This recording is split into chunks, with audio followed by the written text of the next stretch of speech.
सुनैना अपनी सास गीता के साथ रहा करती थी। गीता को बहुत अच्छे अच्छे पकवान बनाने आते थे। साथ ही उसकी एक छोटी सी दुकान भी थी, जहाँ पर हर तरह के खाने की व्यवस्था थी। बस इसी बात का घमंड गीता के सर चढ़कर बोल रहा था। गीता को अपनी बहू के हाथ का खाना जरा पसंद नहीं था। ऐसे ही एक दिन सुनैना किचन में खाना बना रही थी। तभी उसकी सास गीता वहाँ आती है और अपनी बहू से कहती है, बहू तो ये क्या बना रही है? मम्मी जी, आज मैं कोफ्ते बना रही हूँ।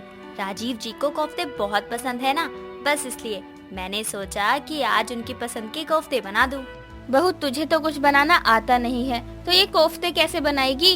मम्मी जी, मुझे आता है, बस आप मुझे बनाने ही नहीं देती। बहू, तू तो जानती है ना कि मुझे तेरे हाथ का खाना बिल्कुल भी अच्छा नहीं लगता है।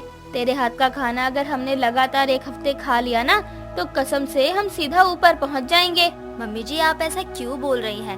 मैं इतना भी खराब खाना नहीं बनाती जितना आप बोलती हैं, और ये बात हर किसी को पता है। देख बहू, तू मेरा मुंह ना ही खुलवा तो ज्यादा अच्छा है। अब तू तो जानती है ना कि मैं कितना अच्छा खाना बनाती हूँ। साथ ही मेरी दुकान पर कितने लोग भी आते हैं खाने के लिए। देख बहू, मेरा तो सिंपल सा है, मुझे तेरे हाथ का खाना बिल्कुल भी पसंद नहीं है। बस इसलिए अब कोई और बहस ही मत कर, तू जा यहाँ से। मैं अपने बेटे के लिए खुद ही कोफ्ते बना लूंगी। गीता अपनी बहू को खाने के पीछे खरी खोटी सुनाती है और ये सब बर्दाश्त ना करते हुए सुनैना वहाँ से चली जाती है। तो वहीं गीता अपने बेटे के लिए कोफ्ते बनाने लगती है। शाम को जब राजीव अपने घर आता है तो सुनैना का उतरा हुआ मुंह देखता है। तो वो अपनी पत्नी सुनैना से कहता है, सुनैना, क्या हुआ? तुम इतनी उदास क्यों हो? राजीव जी, क्या मैं सच में बहुत खराब खाना बनाती हूँ? किसने कहा? तुम तो बहुत अच्छा खाना बनाती हो सुनैना। माँ ने फिर तुम्हें कुछ कहा है क्या? मैं बहुत परेशान हो चुकी हूँ राजीव। मम्मी जी के हर समय ताने सुनना, साथ ही ये सुनना कि मेरे हाथ का खाना खाकर वो बीमार पड़ जाएंगी। मुझसे ये सब अब और बर्दाश्त नहीं होता। आप मम्मी जी से इस बारे में बात क्यों नहीं करते? सुनैना, मैं इस बारे में माँ से क्या बात करूँ? तुम तो जानती हो कि अगर मैं माँ के पास इस बारे में बात करने जाऊंगा तो माँ क्या बोलेंगी। सुनैना, मैं माँ को कुछ नहीं बोल सकता, पर मैं तुम्हें तो समझा सकता हूँ ना। नहीं राजीव जी, अब बस बहुत हो गया। आप मम्मी जी से इस बारे में बात करो या ना करो, पर मैं अब से इस घर में मम्मी जी के ताने सुनकर और नहीं रह सकती। मैं जानती हूँ कि मैं अच्छा खाना बनाती हूँ, इसलिए हर समय मम्मी जी मुझे नीचा दिखाने की सोचती रहती हैं। मुझे ये बिल्कुल भी अच्छा नहीं लगता, इसलिए मैं अब और नहीं रह सकती यहाँ। सॉरी। सुनैना अपनी बात बोलकर अपना सामान पैक करने लगती है। राजीव जितना प्यार अपनी माँ से करता था, उतना ही प्यार वो अपनी पत्नी से भी करता था। वो नहीं चाहता था कि ये घर टूटे, बस इसीलिए वो अपनी माँ के पास जाता है और अपनी माँ से हिचकिचाते हुए कहता है, माँ, वो मैं। क्या हुआ राजीव, तू इतना झिझकता हुआ क्यों आ रहा है? माँ, मैं आपसे कुछ बात करना चाहता हूँ। हाँ बोल, क्या बात करनी है तुझे? माँ, मैं कह रहा था कि सुनैना जब इतना अच्छा खाना बनाती है तो आप उसको हर वक्त ताने क्यों मारती रहती हो? अच्छा, तो तू अपनी पत्नी की हिमायत लेकर मुझसे लड़ने आया है? नहीं माँ, मैं लड़ने नहीं आया। मैं बस आपसे पूछने आया हूँ कि आप उसे ताने क्यों देती रहती हो। आपको तो पता ही है वो अच्छा खाना बनाती है। इतना होने के बाद भी आप उसको ऐसे बोलती रहती हो। पता है आज उसको कितना बुरा लगा? वो घर छोड़कर जाने की बात कर रही है माँ। अच्छा, तो तू अब अपनी पत्नी के साथ जाएगा? सही है, जा अपनी माँ को छोड़कर। माँ, मैंने कब कहा कि मैं आपको छोड़कर जाऊंगा? मैं तो ये कह रहा हूँ कि सुनैना घर छोड़कर जा रही है। खैर जो भी हो, मैंने तो बस उसको सच्चाई से वाकिफ करवाया था, क्योंकि लोगों को मेरे हाथ का खाना पसंद है, इसलिए मैंने उसको बोला कि मुझे फर्क नहीं पड़ता, तुम दोनों यहाँ रहो या मत रहो। गीता अपने बेटे को ये सब बोल ही रही थी। तभी वहाँ पर सुनैना आ जाती है और अपनी सास को जवाब देते हुए कहती है, माफ करना मम्मी जी, पर राजीव जी मेरी हिमायत लेकर आपसे लड़ने नहीं आए थे।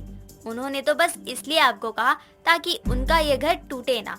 लेकिन आपको अपने काम और अपने हाथों के स्वाद पर बहुत घमंड है ना। मैं सुनैना, आपकी बहू, आज आपको खुली चेतावनी देती हूँ कि आज से अगले 1 महीने बाद आपके हाथों का स्वाद लोगों को बिल्कुल भी पसंद नहीं आएगा। और जिसे आप हर समय कोसती रहती है ना खाने को लेकर, वो आपसे वादा करती है कि आज से अगले 1 महीने के बाद आपके ग्राहक आपके नहीं बल्कि आपकी बहू के पास आएंगे और मैं आपका ये घमंड तोड़ कर रहूंगी। देखो जरा कैसे घमंड में बोल रही है। बहू तू और राजीव इस घर में रहें या ना रहें, मुझे कोई मतलब नहीं है। और जो तू बोल रही है ना कि तू मेरा घमंड तोड़ेगी, मैं भी उस दिन का इंतजार कर रही हूँ। मैं भी देखूं जरा मेरे आगे कौन टिक पाता है।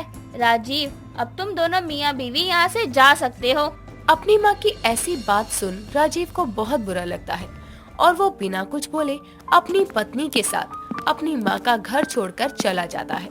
वो घर छोड़कर तो चला जाता है, पर राजीव और सुनैना को कुछ समझ नहीं आ रहा था कि वो क्या करे। सुनैना, रात हो रही है, इतनी रात को हमें कौन पनाह देगा? राजीव जी, अब चिंता मत करिए, भगवान हमें कोई ना कोई रास्ता दिखा ही देगा। आज की रात हम यही रोड पर बिता लेते हैं और अगली सुबह हम कोई कमरा रेंट पर देख लेंगे।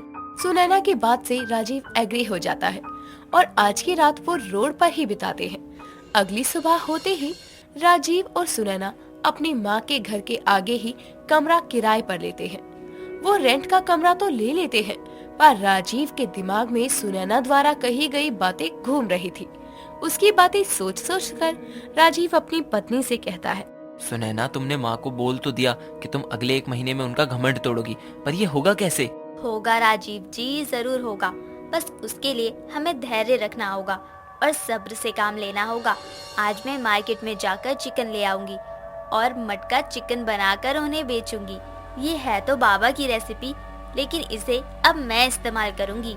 इतना बोलकर अब सुनैना बाजार जाकर कई सारा चिकन ले आती है, जिसके बाद वो अब मटका चिकन बनाने लगती है।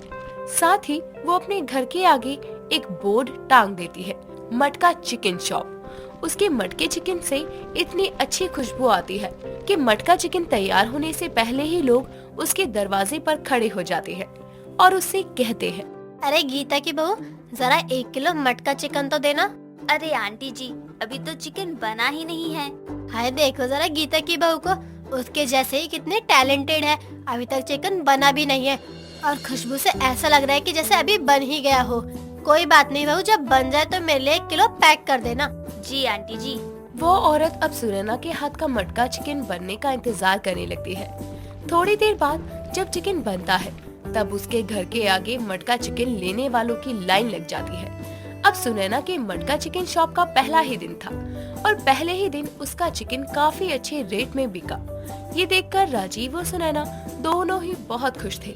समय गुजरता है और समय के साथ साथ अब गीता के सारे ग्राहक सुनैना के पास आने लगते हैं। ये देख गीता को जरा भी अच्छा नहीं लगता और वो अपना नुकसान झेलते हुए अपनी दुकान के सामानों के रेटों को गिरा देती है। रेट गिरने के बावजूद गीता के पुराने ग्राहक उसके पास वापस नहीं आते। ऐसे ही अब दिन से हफ्ते और हफ्ते से पूरा महीना बीत जाता है, जहां एक तरफ सुनैना ने बड़े ही कम समय में खुद की एक मटका चिकन की शॉप खोल ली थी, तो वहीं गीता का घमंड भी टूट चुका था, क्योंकि बिक्री ना होने की वजह से उसका काम पूरी तरह से मंदा पड़ गया था और ना चाहते हुए भी उसको अपनी दुकान बंद करनी पड़ती है।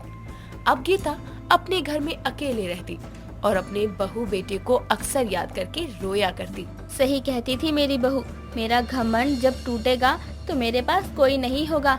और देखो आज वही हुआ। बहू राजीव बेटा, हो सके तो मुझे माफ करना, लेकिन कोई बात नहीं।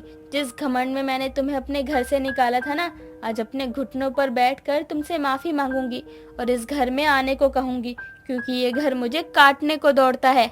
गीता खुद से बात करके ये ठान लेती है कि अब वो अपनी बहू और बेटे को वापस इस घर में लेकर आएगी, और होता भी कुछ ऐसा है।